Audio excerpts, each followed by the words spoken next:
وہ 7 کام یہ ہیں۔ پہلا، جلدی جلدی سے نماز پڑھنے سے انسان کے اوپر غربت آ جاتی ہے۔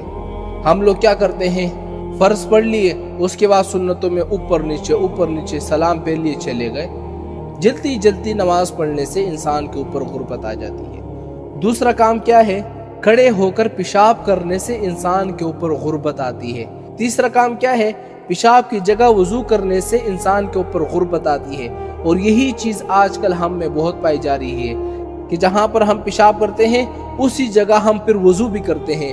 آپ دیکھیں نا، اسی وجہ سے ہمارے اوپر غربت آتی ہے۔ چوتھی چیز کیا ہے، کھڑے ہو کر پانی پینے سے انسان کے اوپر غربت آتی ہے۔